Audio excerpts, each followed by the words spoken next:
Welcome guys. आज फिर आपका स्वागत है हमारे YouTube channel online RCS classes में।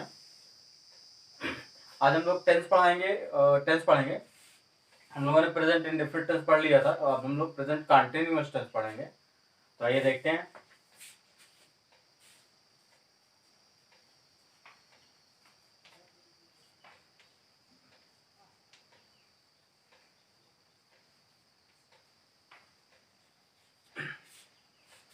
ये हुआ present continuous tense. Present continuous tense हो गया। ये हम लोग प्रेजेंट का दूसरा पार्ट है, वो पढ़ रहे हैं। तो सबसे पहले हम लोगों को क्या देखना है कि पहचानना कैसे है। सबसे पहले हम लोग किसी भी वाक्य को अनुवाद करने के लिए हम लोग उसका टेंस पता लगाते हैं। तो सबसे पहले हम लोग क्या करेंगे, पता लगाने के लिए, पहचानने के लिए आप ध्यान दे दीजिए, लिख भी सकते हैं।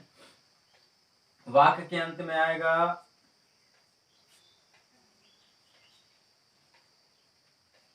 अंत में क्या आएगा, देखिए, रहा है, रही है, रहे हैं, रहा हूं आदि शब्द आएंगे। इसी प्रकार के शब्द आएंगे, रहा है, रही है, रहे हैं, रहा हूं। ये वाक्य के अंत में आएंगे। जैसे प्रेजेंट इंडेफिनिट टेंस में ता है, ती है, ते हैं आता था, वैसे अब ये कंटिन्यूअस टेंस में रहा है, रही है, रहे हैं, रहा हूं आदि शब्द आएंगे। तो ये जब जब ये शब्द आएंगे तो हम लोग पहचान लेंगे कि ये प्रेजेंट कंटिन्यूअस टेंस है। ध्यान दीजिएगा, इसको आप लिख भी सकते हैं। वाक्य के अंत में रहा है, रही है, रहे हैं, ये पहचान होगी। इससे हम लोग पहचानेंगे, आगे देखेंगे। हमने पहचान देख लिया, पहचान हमें पहचानना आ गया। अब हम लोग देखेंगे इसकी हेल्पिंग वर्ब क्या है। देखिए यहां पर लिख दे रहा हूं, इज, एम, आर। ये सहायक क्रिया है, इज, एम, आर। ये सहायक क्रिया है प्रेजेंट कंटिन्यूअस टेंस की, इज, एम, आर। अब देखिए ध्यान से, आप लिख भी सकते हैं, जो हम बोल रहे हैं वो लिख भी सकते हैं। प्रेजेंट कंटिन्यूअस टेंस में अगर जो वाक्य का अनुवाद करते हैं उसका कर्ता अगर एक वचन हो तो सहायक क्रिया इज का प्रयोग करेंगे। जैसे वह, राम, सीता, गीता, ऐसा हो गया तो इज का प्रयोग करेंगे। और अगर आई का प्रयोग हो गया तो आई के साथ हम लोग एम का प्रयोग करेंगे। आई के साथ हम लोग एम का प्रयोग करेंगे। और बहुवचन कर्ता के साथ हम लोग आर का प्रयोग करेंगे। जैसे यू, वी, दे, इनके साथ हम लोग आर का प्रयोग करेंगे, तुम लोग, तुम सब। ठीक है, ये ध्यान दीजिएगा। एक वचनकर्ता के साथ इसका प्रयोग, बहुवचनकर्ता के साथ आर का प्रयोग, आई के साथ एम का प्रयोग करेंगे। ये हो गया अपना सहायक क्रिया। अब हम लोग देखेंगे कैसे करते हैं इसका जो ट्रांसलेशन है। सबसे पहले हम लोग साधारण वाक्य का करेंगे। तो साधारण वाक्य के को सबसे पहले क्या करते हैं हम लोग, पहले कर्ता देखते हैं, पहले कर्ता लिखेंगे, फिर सहायक क्रिया लिखेंगे, सहायक क्रिया लिखेंगे, फिर क्रिया लिखेंगे। यहाँ एक चीज और देखेंगे कि हम लोग कंटिन्यूअस टेंस में सभी वाक्यों में जो क्रिया होगी उसमें आई एन जी जोड़ेंगे। आई एन जी क्रिया में हम लोग आई एन जी जोड़ेंगे ही जोड़ेंगे। चाहे वो साधारण वाक्य हो, चाहे वो नकारात्मक वाक्य हो, चाहे वो प्रश्नवाचक वाक्य हो। ये ध्यान दीजिएगा, हर एक क्रिया में हम लोग आई एन जी जोड़ेंगे। तो क्रिया में हम लोग आई एन जी जोड़ेंगे, आई एन जी। ठीक है, उसके बाद हम लोग कर्म लिखेंगे, फिर जो आएगा वो लिख देंगे। ठीक है, सबसे पहले कर्ता लिखेंगे, फिर सहायक क्रिया लिखेंगे, फिर क्रिया लिखेंगे, क्रिया में आईएनजी लगाएंगे, उसके बाद कर्म लिखेंगे। ठीक है, ये क्लियर हो गया। अब हम लोग एक उदाहरण ले लेते हैं, देखते हैं ध्यान से, आप देखिएगा। जैसे वह शहर जा रहा है। सबसे पहले हम लोग क्या करेंगे, पहले जो हम लोग प्रेजेंट टेंस में करते थे वही यहां भी करेंगे। सबसे पहले हम लोग क्या करेंगे, पहचानेंगे। तो पहचानने के लिए अंत में देखेंगे क्या आया है, रहा है आया है, मतलब ये क्या है, प्रेजेंट कंटिन्यूअस टेंस है। ठीक है, दूसरा देखेंगे ये वाक्य कैसा है, इसमें नहीं और क्या, क्यों, कैसे, कब, कहां का प्रयोग नहीं हुआ है।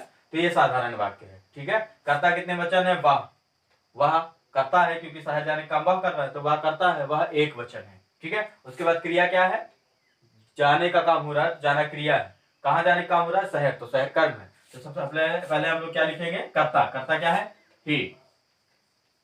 ठीक है, उसके बाद हम लोग सहायक क्रिया लिखेंगे। ही कितने वचन है, एक वचन है। एक वचन कर्ता के साथ सहायक क्रिया, इसका प्रयोग करेंगे, ही इज। उसके बाद क्या लिखेंगे, क्रिया। क्रिया क्या है, या देखो क्रिया, क्रिया क्या है, जाना। जाना किस तरीके होती है, गो। फिर हम लोग देखेंगे यहाँ पे क्रिया में आईएनजी लगाएंगे, आईएनजी हर क्रिया में। देखिए आईएनजी, गोइंग, ये हो गया गोइंग। कहाँ जा रहा है, शहर, शहर कर्म में, टू सिटी। देखिए he is going to city, वह शहर जा रहा है। ये पहला एग्जाम्पल हो गया, ये आप नोट कर लीजिए। ये एक वचन है। अब हम लोग बहुवचन देखेंगे। बहुवचन के एग्जाम्पल देखिए, तुम लोग सो रहे हो।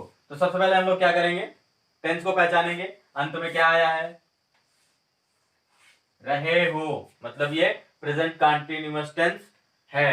दूसरा हम लोग देखेंगे कर्ता कौन है, सोने का काम कौन कर रहा है, तुम क्या है, कर्ता है। कर्ता कितने वचन है, बहुवचन है। ठीक है, उसके बाद क्रिया क्या है, सोना, कर्म इसमें है ही नहीं है। ठीक है, तो सबसे पहले कर्ता लिखेंगे। कर्ता है तुम की मीनिंग होती है यू, तुम लोग की एक ही मीनिंग होती है यू, क्योंकि ये बहुवचन है। उसके बाद यू क्या है, बहुवचन है। बहुवचन के साथ सहायक क्रिया आर का प्रयोग करेंगे, ध्यान दीजिएगा, आर का प्रयोग करेंगे, ए आर ई। उसके बाद सोने की मीनिंग क्या होती है, सोना क्रिया है, sleep, S L double E P. क्रिया में क्या लगाएंगे, आईएनजी लगाएंगे, ध्यान दीजिएगा, I N G. You are sleeping, तुम सो रहे हो, यू आर स्लीपिंग। ये आप नोट कर लीजिए, ये बहुवचन का हो गया। अब हम लोग आई के साथ यानी एम का भी प्रयोग कर लेंगे, सहायक क्रिया एम का भी प्रयोग कर लेंगे। अब आप देखिएगा, एम का मतलब मैं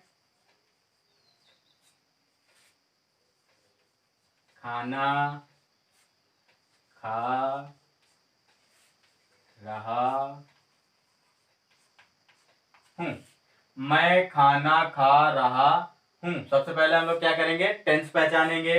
वाक्य के अंत में क्या आया है, रहा हूं, मतलब ये प्रेजेंट कंटीन्यूअस टेंस है। दूसरी बात हम लोग कर्ता पहचानेंगे, खाना खाने का काम कौन कर रहा है, मैं कर रहा है, मैं करता है। मैं कितने वचन है, मैं को क्या है यहाँ पे बहुवचन में भी नहीं रखा गया, एक वचन में भी नहीं रखा गया, इसको अलग कर दिया गया है।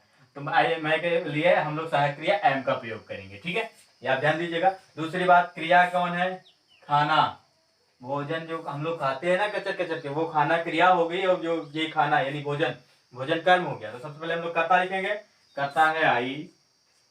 उसके बाद सहायक क्रिया लिखेंगे एम। फिर भोज खाने की मीनिंग ईट, ये ईट क्रिया है, ईट में क्या लगाएंगे, आई एन जी, ईटिंग, क्या खा रहे हैं, भोजन, ईटिंग फूड। ये देखिए I am eating food, I am eating food, ये हम लोगों ने एम का भी प्रयोग कर लिया। ठीक है, तीनों सहायक क्रिया का प्रयोग कर लिया हमने, ये आप ध्यान दीजिएगा, ये भी आप नोट कर सकते हैं। उसके बाद अब हम लोग चलेंगे निगेटिव सेंटेंस में। निगेटिव सेंटेंस में कुछ भी चेंज नहीं हो गया, केवल नकारात्मक का यानी नहीं का प्रयोग करेंगे हम लोग बस। तो हम लोग क्या करेंगे, सबसे पहले कर्ता लिखेंगे, फिर सहायक क्रिया लिखेंगे। ठीक है, उसके बाद सहायक क्रिया के बाद हम लोग फिर नहीं का प्रयोग करेंगे। ये हम मेट के लिख दे रहे हैं।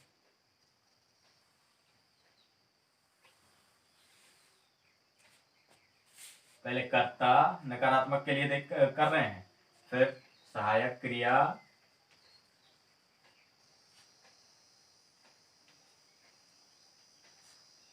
फिर नहीं यानी नॉट का प्रयोग करेंगे, फिर क्रिया, फिर क्रिया में आईएनजी लगाएंगे, फिर कर्म। ठीक है, सबसे पहले कर्ता लिखेंगे, फिर सहायक क्रिया लिखेंगे, फिर नॉट लिखेंगे, फिर क्रिया लिखेंगे, क्रिया में आईएनजी लगाएंगे, फिर कर्म करेंगे। बहुत सिंपल है, आप देखिए बहुत वेरी सिंपल है। अब आप देखेंगे सबसे पहले हम लोग एक एग्जाम्पल ले रहे हैं नकारात्मक वाक्य का। जैसे राम बाजार नहीं जा रहा है। देखिए राम बाजार नहीं जा रहा है, तो सबसे पहले टेंस पहचानेंगे। वाक्य के अंत में क्या आया है? रहा है, मतलब ये प्रेजेंट कंटीन्यूअस टेंस है। दूसरा, ये वाक्य कैसा है? नहीं का प्रयोग हुआ है, मतलब ये नकारात्मक वाक्य है। ठीक है, और ये वाला सूत्र लगेगा। ठीक है, उसके बाद कर्ता कौन है? जाने का काम कौन कर रहा है? राम। राम कर्ता हो गया। क्या कौन सा काम हो रहा है? जाने का हो रहा है, जाना क्रिया हो गया। कहाँ जाने का काम हो रहा है? बाजार, तो बाजार कर्म हो गया। तो सबसे पहले हम लोग कर्ता लिखेंगे। ये देखिए सबसे पहले कर्ता लिखेंगे, कर्ता राम है। राम की मीनिंग राम हो गया। उसके बाद क्या लिखेंगे? सहायक क्रिया। राम एक वचन है इसलिए सहायक क्रिया इज का प्रयोग करेंगे, इज। ठीक है, उसके बाद क्या लिखेंगे? नॉट, क्योंकि नकारात्मक वाक्य है। ठीक है, राम इज नॉट। उसके बाद क्रिया लिखेंगे, क्रिया जाना है, जाने की मीनिंग गो होती है, आईएनजी लगेंगे। गोइंग, कहां जा रहा है? बाजार, तो बाजार लिख देंगे, टू मार्केट। देखिएगा, Ram is not going to market. Ram बाजार नहीं जा रहा है। एकदम सिंपल है, बस आप ध्यान से करिएगा और आप एक्सरसाइज करते रहेंगे, आपको